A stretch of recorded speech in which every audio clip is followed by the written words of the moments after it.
आपकी और किस लिए बैठे हैं आप? हम यहाँ पे धरने में इसलिए बैठे हैं कि लॉ यूनिवर्सिटी के लिए जो भूमि यहाँ पर सन 2 मार्च 2019 को इसका शिलान्यास माननीय मुख्यमंत्री पूर्व मुख्यमंत्री त्रिवेंद्र सिंह रावत के द्वारा किया गया था, उस जमीन में यूनिवर्सिटी बने। अच्छा, अगर यूनिवर्सिटी नहीं बनती तो आपका अगला कदम क्या होगा? हमारा अगला कदम ये है कि अभी हम जो है धरना चला रहे हैं, 6 तारीख से कर्मी अनशन करेंगे और ज़रूरत पड़ी तो आमरण अनशन भी करेंगे। कितने दिन हो गए आपके धरना प्रदर्शन? आज 9वां दिन है। 9वां दिन। एक सांकेतिक धरना भी हमने बीच में 8 फरवरी को दिया। कोई मिलने आया आपसे अभी तक? अभी तो सरकार की तरफ से कोई नहीं आया मिलने। आप सरकार से क्या अपेक्षा रखते हो कि सरकार कहाँ पर आके आपके किस मंच पर आपसे बात करे, कहाँ बात करे, क्या बात करे? हम तो सरकार से उम्मीद बनाए रखे हैं, बनाई हुई है उम्मीद कि सरकार जो हो हमारी इस मांग को मानेगी, उम्मीद है। इस पद पर है क्या? मेरा नाम नरेंद्र सिंह चौहान है। पद तो बहुत है मेरे पे। मैं वरिष्ठ नागरिक संगठन प्रदेश का संरक्षक हूँ, महादेव समिति उसका अध्यक्ष हूँ, महामंत्री का अध्यक्ष हूँ और फ्रेंड्स क्लब जो का भी प्रेसिडेंट हूँ।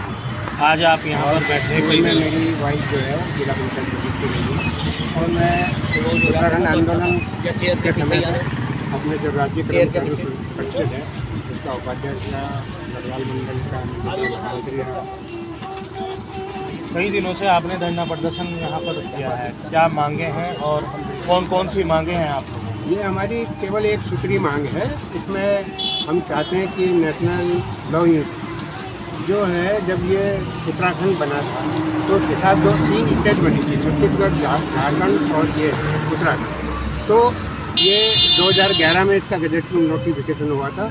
इसमें लॉ यूनिवर्सिटी तीनों जगह बननी थी, लेकिन दुर्भाग्य ये है कि उत्तराखंड में नहीं बनी और झारखंड और छत्तीसगढ़ में तक वो संचालित हो गई है और वहाँ के लोगों को लाभ मिल रहा है। तो इसमें माननीय त्रिवेंद्र रावत जी जब मुख्यमंत्री थे, उनके द्वारा 2 मार्च 2019 को यहाँ पे रेशम विभाग की भूमि है, वो करीबन 100 बीघे के करीब, उसमें उन्होंने बहुत बड़ा जलसा हुआ था।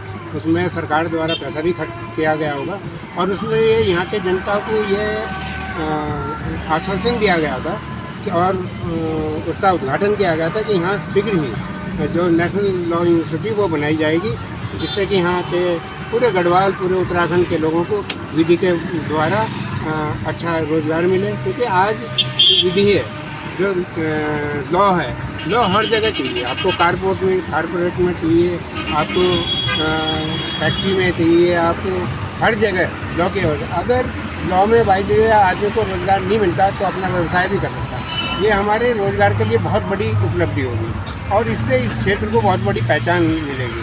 पर दुर्भाग्य ये है कि ये इनकी सरकार के आपस की लड़ाई के कारण ये बार बार हमें मैं इस बार तीसरी बार यहाँ पे धरना दे रहा हूँ लॉ यूनिवर्सिटी के लिए।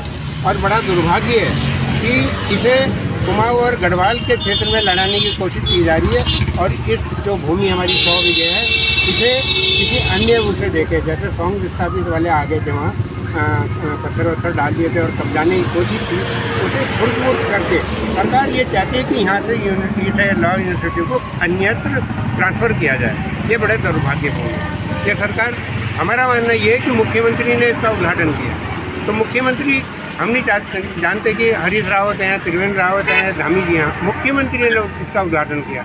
तो मुख्यमंत्री की घोषणाओं को जो दूसरा व्यक्ति कुर्सी में बैठता है वो कैसे काट सकता है? ये बड़ा सोचने का विषय है। आपने बोला कि पहले भी 3 बार धरना दे चुके, तो पहले कब रहा आपका धरना? ये पहले एक बार इन्होंने देर की, जब त्रिवेंद्र जी के बाद तुरंत फिर भी यहाँ दूसरी कोई गतिविधियाँ होने लगी थी, उसके बाद भी हमने धरना दिया। फिर हमने त्रिवेंद्र जी से भी बात करी, उन्होंने आश्वासन दिया कि कोई नहीं यहीं बनेगी। उसके बाद फिर ये बदलते गए। आज परिस्थिति ये उत्पन्न हुई जब यहाँ पे पत्थर डलने लगे, तो ये हमें शक हो गया कि यहाँ से ये किसी भी तरह से इस जो नेशनल लॉ यूनिवर्सिटी का जो यहाँ उद्घाटन हुआ और जो यहाँ बननी थी, उसे कहीं और ले जाने की सरकार की मंशा जाहिर हो रही है।